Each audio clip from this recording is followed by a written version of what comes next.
हाँ, अगले टाइप के जो क्वेश्चंस हैं हमारे आते हैं problems based on age. Age से रिलेटेड जो भी प्रॉब्लम्स होंगी तो आप देखोगे कि उसमें हमें 2 लोग या 3 लोगों के बारे में कुछ जानकारी दी गई होती है कि भाई प्रेजेंट एज इतनी है या 5 साल पहले इतनी थी, 5 इयर्स आफ्टर इतनी हैं। तो हम इसको ज़रा देखते हैं कि इस तरह के क्वेश्चंस को हम क्या करते हैं।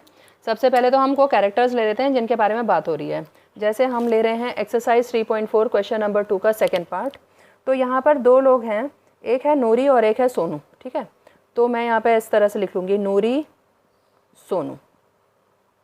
हम यहाँ पर इसको थोड़ा टेबुलर फॉर्म में बनाने से बहुत जल्दी हमारी ये इक्वेशंस बन जाती हैं। तो नूरी और सोनू मैंने ले लिया। अब यहाँ पे देखो क्या दिया गया है, 5 years ago Noori was thrice as old as Sonu. तो हम यहाँ पे क्या करते हैं कि नूरी और सोनू की एज को हमने एक्स और वाई मान लेते हैं। तो मैंने मान ली कि प्रेजेंट एज, ये मैंने ली है प्रेजेंट एज। प्रेजेंट एज नूरी की मैंने मानी एक्स और सोनू की मैंने मानी है वाई। अब पहली कंडीशन दिया है 5 years अगो, यहाँ पे लिख लोगे 5 years अगो। मैं इसको देखो टेबुलर फॉर्म में कर रही हूँ। तो 5 years अगो नूरी की एज कितनी हो गई, x - 5, सोनू की हो गई y - 5। अब हमें जानकारी और क्या दी गई है कि 5 years ago Noori was thrice as old as Sonu. Noori was thrice as old as Sonu. देखो 3 times सोनू। यहीं पे बन गई हमारी पहली इक्वेशन, ये हमारी फर्स्ट इक्वेशन बन गई है। ऐसे अब हम अगला स्टेटमेंट पढ़ेंगे 10 years लेटर। अब इसके बाद आया 10 years लेटर। अब 10 साल के बाद में नूरी की प्रेजेंट एज अगर आज x है तो 10 साल के बाद में कितनी हो जाएगी, x + 10, और इसकी सोनू की कितनी हो जाएगी, y + 10। ठीक है, तो ये 10 साल के बाद इनकी एज हो गई। अब इसके बारे में भी हमें एक रिलेशन दिया है, Noori will be twice old as Sonu. Noori की एज है 10, x + 10 और twice age old as Sonu. तो ये हमारी इक्वेशन नंबर 2 आ गई। तो देखो इस तरह से हम एक टेबल टाइप की जब बना लेते हैं तो हमारे यहाँ पे इक्वेशन बनाने में हमें काफ़ी आसानी हो जाती है। ये मैंने टेबल बनाई है। ठीक है, प्रेजेंट एज 5 years अगो और 5 years लेटर, इस तरह की हमने टेबल बना ली और इक्वेशन हमारी यहीं पे सामने बन जाएंगी जैसे भी हमें रिलेशन दिया होगा। अब हम इनको सिंप्लीफाई कर लेते हैं। तो पहली इक्वेशन मेरी आ गई है x - 5 = 3y - 15।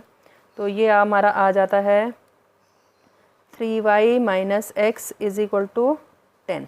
ये हो गई इक्वेशन नंबर 1। अच्छा, इक्वेशन नंबर 2 को भी हम सिंप्लीफाई कर लेते हैं।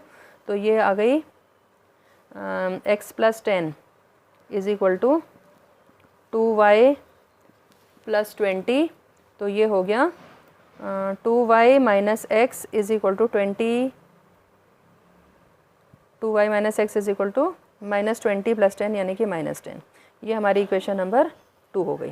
ठीक है, अब इनको हमें सॉल्व करना है। तो let us solve these 2 equations. तो इक्वेशन 1 और 2 में क्योंकि x का कोएफिशिएंट हमारा -1 है तो हम इनको जो है सब्ट्रैक्ट कर लेते हैं। तो ये मैंने दोनों इक्वेशंस लिख ली हैं, 3y - x = 10 और 2y - x = -10।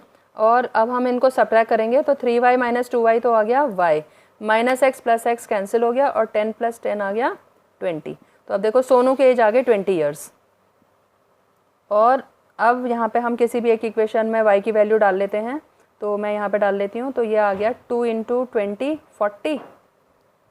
सेकेंड इक्वेशन में डाल रही हूँ 2 × 20 -x = -10। तो ये आ गया 40 + 10 = x या x = 50 years। ठीक है, तो ये हमारी जो क्वेश्चन में पूछा गया था कि भाई नूरी की एज कितनी हो गई 50 years और सोनू की एज हो गई 20 years। तो किसी भी एज वाले क्वेश्चंस में आप इस तरह की टेबल बना करके इनको सॉल्व करोगे।